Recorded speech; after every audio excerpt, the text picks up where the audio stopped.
अस्सलाम अलैकुम वरहमतुल्लाहि वबरकातुहू। आज हम डिस्कस करेंगे कि जब एक पेशेंट ओपीडी में आता है, ओपीडी में आने के बाद उस ओपीडी विज़िट का वो सबसे ज़्यादा बेहतरीन फ़ायदा कैसे उठा सकता है। जैसे ही पेशेंट अंदर आ जाता है, रिसेप्शन पे पहुंच जाता है, तो अपने रिसेप्शन वाले जो भी स्टाफ है उससे वो अपना टर्न वेरीफाई करेंगे कि मेरी टर्न कब है। उसके बाद एक वेटिंग हॉल है, वहाँ पे ख़ासकर हमारे सेंटर की हम बात करेंगे कि वेटिंग हॉल में आप वेट करेंगे वो अपनी टर्न का। वेटिंग हॉल में आराम से खामोशी से वेट करें। कोई इसमें हल्लेबाजी करने की ज़रूरत नहीं है, कोई सिफ़ारिश लगाने की ज़रूरत नहीं है, किसी की टर्न खाने की ज़रूरत नहीं है। तो वेटिंग हॉल में जैसे आप वेट करोगे, द बेस्ट बेस्ट उसमें आप टाइम कैसे यूटिलाइज़ करेंगे कि चाहे आधे घंटे का वेटिंग पीरियड है, 1 घंटे का है या 15 मिनट का वेटिंग पीरियड है, वो सबसे बेस्ट आप यूटिलाइज़ कर सकते हैं कि सबसे पहले आप अपने डॉक्यूमेंट्स, जो पुराना इलाज है, पास्ट रिकॉर्ड्स है, वो ऑर्डर में रखेंगे आप, ताकि अंदर आके ओपीडी में आके वो आप दे देंगे डॉक्टर साहब को या उनके असिस्टेंट को। और दूसरी बात है, वेटिंग हॉल में जैसे आप बैठते हैं, तो आपको अगर 2 4 5 साल हुए हैं शादी किए हुए, या आपको अपना डायग्नोसिस पता है, जैसे किसी को पीसीओडी पहले से पता होता है या किसी को एंडोमेट्रोसिस है पहले से पता है, द बेस्ट जो है आप अपनी गूगल में या यूट्यूब में जाएं, सर्च करें कि पीसीओडी के what are the different modalities, क्या क्या ट्रीटमेंट एक पीसीओडी के लिए हो सकता है, या एंडोमेट्रोसिस के लिए या फाइब्रॉइड यूट्रस है उसके लिए क्या क्या मॉडलिटीज़ ऑफ ट्रीटमेंट है, क्या क्या क्या ट्रीटमेंट है। और उसमें आप ये भी डिसाइड करेंगे कि आज तक मैंने ट्रीटमेंट क्या किया है। चाहे आप गूगल चेक करें, चाहे आप यूट्यूब चेक करें, चाहे जब हमारे ओपीडी में इसमें टीवी पे लगे होते हैं, वीडियो चले होते हैं, वो आप चेक करेंगे कि उन वीडियोस में आपके साथ कोई मेल तो नहीं खा रहा है, या जो आपके दाएं बाएं में पेशेंट्स बाकी बैठे हैं उनके साथ आप बात कर सकते हैं, एक डॉक्टर साहब की रिव्यू ले सकते हैं, डॉक्टर साहब का डायग्नोसिस ठीक है, कैसे बिहेव करते हैं पेशेंट्स के साथ।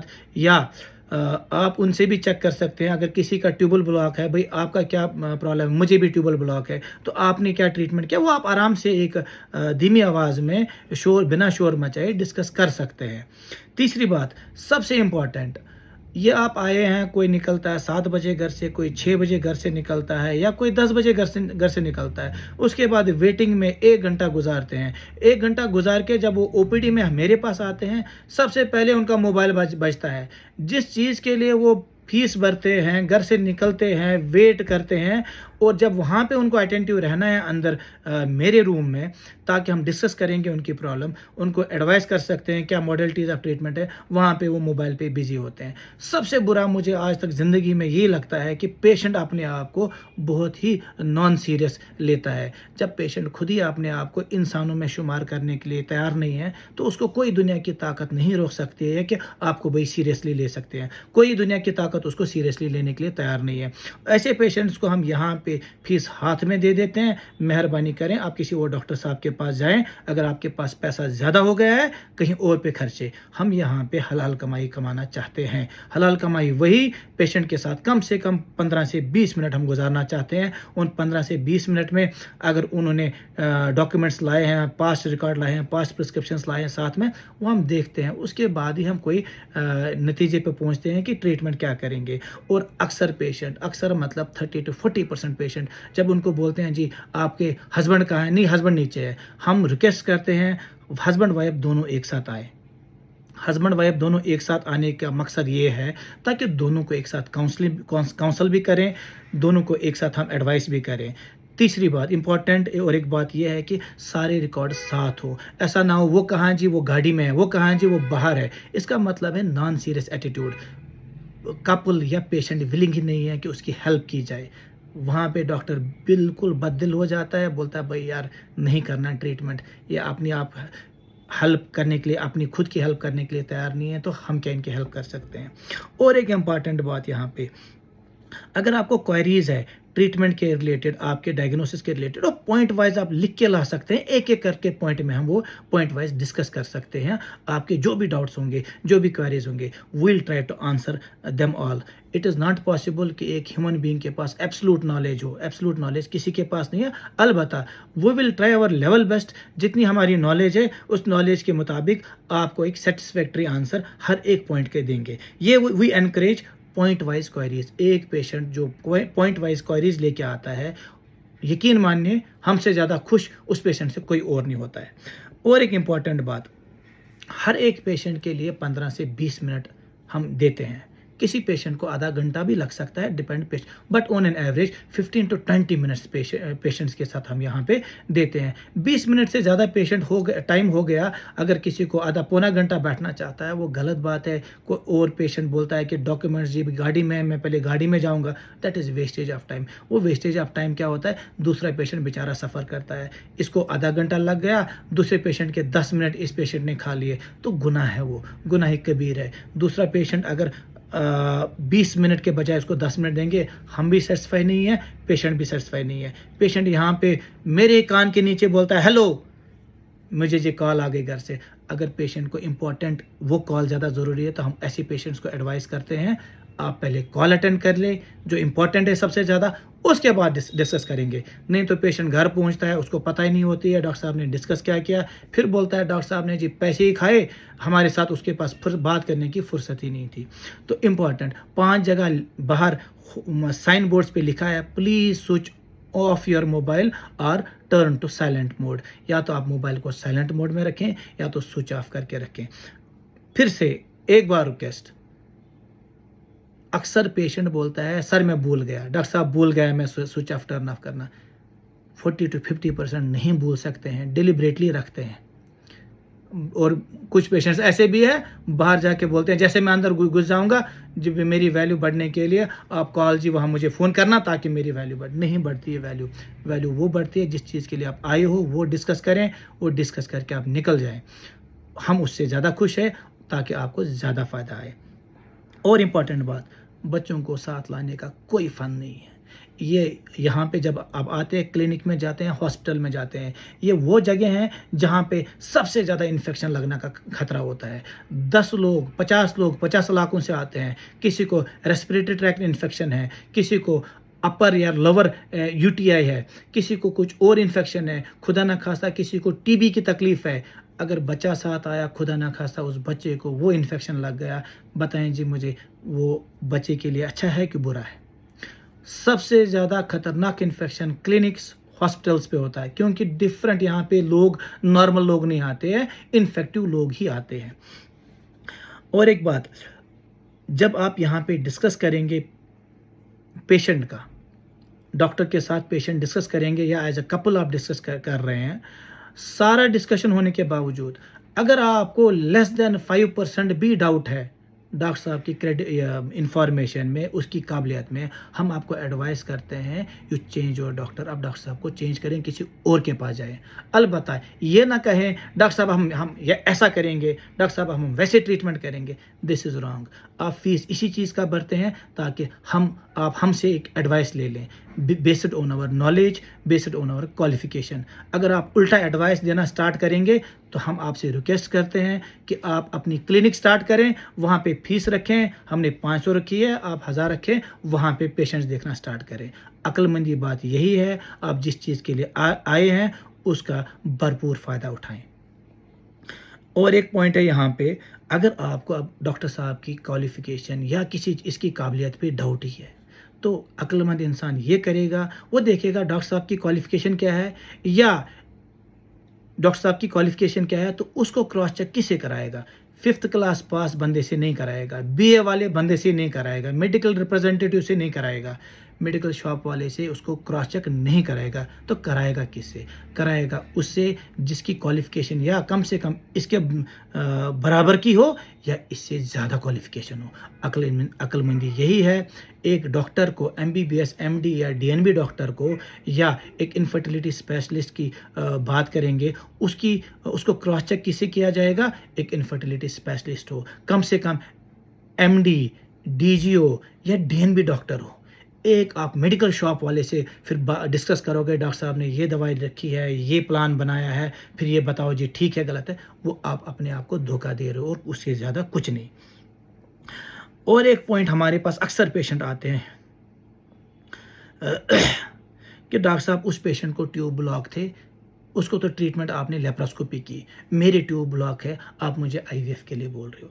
देखें जी, ट्यूब ब्लॉक उसके लिए वो है, समझ लीजिए ट्यूब में कचरा आया है तो लेप्रोस्कोपी में वो कचरा हम निकाल देते हैं। एक पाइप में जैसे कचरा आता है उसको बोलते हैं मैकेनिकल ब्लॉक, वो निकाल देते हैं। किसी पेशेंट के ट्यूब ही दोनों ख़राब है, वो कश्मीरी में बोलते हैं हुतमुत, ददरेमुत या हुनेमुत। अगर ऐसा ट्यूब है, इस ट्यूब का इलाज है, एक ख़राब मेवा अगर पेटी में होता है उस मेवे को बाहर निकाला जाता है, फेंक दिया जाता है पेटी से, ताकि ये बाकी मेवों को, फ्रूट्स को ख़राब ना करे। वैसे पेशेंट का ट्रीटमेंट है, उसके ट्यूब ही निकालते हैं। तो सेम दोनों पेशेंट, दोनों के ट्यूब ख़राब है, एक के ट्यूब ठीक होने लायक है, दूसरे के ट्यूब ठीक होने लायक नहीं है, रादर उनको काट के फेंक ही देना है। ये आपका डॉक्टर डिसाइड करेगा। डाउट है तो आप इक्वली क्वालिफाइड बंदे से उसको वेरीफाई कर सकते हैं। उससे बावजूद भी डाउट है, लेस देन 5% डाउट है, तो हमारी एडवाइस रहेगी चेंज योर डॉक्टर, यहाँ पे फिर नहीं आए। या कोई बंदा अगर घर में कोई साथ लाना चाहता है किसी और को भी, it is better you bring, आप लाएं उनको साथ, यहाँ डिस्कस करेंगे। मगर घर पहुँच के फिर फ़ोन पे मैं जी इसका भाई बोल रहा हूँ, मैं जी इसका ये बोल रहा हूँ, मेरे साथ ये डिस्कस करो, मेरी सिस्टर आई थी, मेरी ये आई थी, इनके साथ क्या ट्रीटमेंट करना है, ethically we can not discuss. ये एक पेशेंट और डॉक्टर के बीच में सिक्रेसी होती है, हर एक राह चलते इंसान के साथ नहीं डिस्कस कर सकते हैं। जिसके साथ भी डिस्कस करना है आप उनको साथ लाएं, हम यहाँ पे वेलकम करते हैं, उसके सामने उसके साथ डिस्कस कर सकते हैं।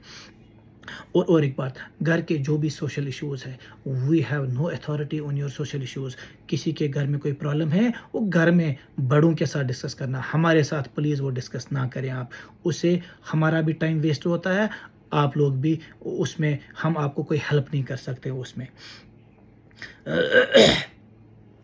Google, YouTube is a easily available knowledge source. Google आजकल के ज़माने में गूगल और YouTube easily available knowledge source है। क्लिक अवे है ये, जस्ट आपने गूगल में टाइप करना है, उधर आ जाएगा। बट इट डज न, इसका मतलब ये नहीं है कि गूगल पढ़ के या गूगल से आपको वो सारा नॉलेज मिल गया तो अब आप बड़े ही एमडी डॉक्टर बन गए, नहीं। आपको बेसिक नॉलेज मिल जाती है, बेसिक एक नॉलेज नहीं, बेसिक इन्फॉर्मेशन मिल जाती है। नॉलेज और इन्फॉर्मेशन में आसमान ज़मीन का फ़र्क है। एक इन्फॉर्मेशन मिल गई आपको, उस इन्फॉर्मेशन के वो लेके आपने अपने डॉक्टर से डिस्कस करना है कि भाई हमने ऐसे पढ़ा है, तो ये बताएं किस हद तक ठीक है। डॉक्टर इज़ द बेस्ट जज for you, is the best advice giving person for you. एक बंदा जिसने एमबीबीएस में 5-6 साल लगाए, एमडी में 3-4 साल लगाए, रजिस्ट्रारशिप में 3-4 साल लगाए, फिर उसके बाद 5-8-10 साल का एक्सपीरियंस है, वो बंदा, उसके पास ज़्यादा नॉलेज होगी अपने फील्ड में कि गूगल में होगी।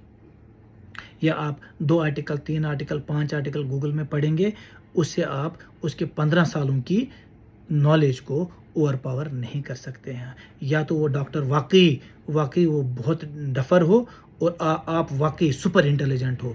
वो मैंने आज तक कश्मीर में कोई सुपर डुपर इंटेलिजेंट नहीं देखा। अगर होता तो दुनिया में हमारा नाम होता और चर्चे होते बहुत ज़्यादा। एक बार फिर से मैं रिक्वेस्ट करता हूँ, 5 जगह साइन बोर्ड्स पे लिखा है please switch off your mobile phones और टर्न टू साइलेंट मोड्स। नहीं लगता अच्छा जब आपका मोबाइल यहाँ पे बजता है और आपका डॉक्टर आपकी प्रॉब्लम बहुत सीरियसली ले रहा हो और आप खुद नॉन सीरियस हैं। अगर आप खुद ही नॉन सीरियस है, आपकी प्रॉब्लम को कोई सीरियसली लेने के लिए तैयार नहीं है। दूसरी बात, फिर से रिपीट करूँगा, कीप योर डॉक्यूमेंट्स रेडी। आप अपने सारा पास्ट रिकॉर्ड, अगर वो 2 किलो 5 किलो भी प्रिस्क्रिप्शन है, टेस्ट है, वो लाएं, आपको वेलकम करते हैं। एक एक पेज हम देखेंगे, वो रेडी करें, मेरे पास यहाँ पे टेबल पे रखें, और फिर हमें 10 मिनट दे दीजिए, आप 5 मिनट दे दीजिए, जब तक हम वो ख़त्म करेंगे। उसके बाद जो भी आपके क्वेश्चंस है, वो will be glad to answer, खुशी खुशी आपको आंसर करने के लिए तैयार है। तीसरी बात, वेटिंग पीरियड को ऐसे इस्तेमाल करें कि आपको उससे फ़ायदा हो। सबसे बेस्ट वेटिंग पीरियड में आपका ये इस्तेमाल कैसे कर सकते हैं, सबसे बेस्ट आप कैसे कर सकते हैं इस्तेमाल वेटिंग पीरियड, वहाँ पे नदामत में रहें। अल्लाह ताला से मांगे ये दुआ, या अल्लाह ताला हमें हॉस्पिटलों से, क्लिनिक से छुटकारा दे दो, बचाओ यहाँ पे जाने से। अल्लाह ताला से ये दिल से मांगो कि हमें इन जगहों से बचाओ, जैसे हॉस्पिटल हो, क्लिनिक हो, हमें शिफा बख्शो। घर घर में ही शिफा बख्शो, इधर जाने की नौबत ना आए हमारी। और अगर आप आए हो तो मैंने कहा वहाँ पे हमारे क्लिनिक पे कम से कम एक इन्फॉर्मेटिव वीडियो चलते हैं, यहाँ पे एलईडी पे इन्फॉर्मेटिव वीडियो चलते हैं, वो देखें और अपने आप को कोरिलेट करें। आप में से किसी को वो प्रॉब्लम तो नहीं है तो उसका ट्रीटमेंट क्या है। प्लस आप गूगल भी देख सकते हैं, अपने मोबाइल पे यूट्यूब भी देख सकते हैं विदाउट डिस्टर्बिंग। अब बगल में जो पेशेंट बैठा है उसको डिस्टर्ब करने की ज़रूरत नहीं है। और अगर बगल में पेशेंट बैठा उसके साथ भी डिस्कस कर सकते हो एक धीमी आवाज़ में, ठीक।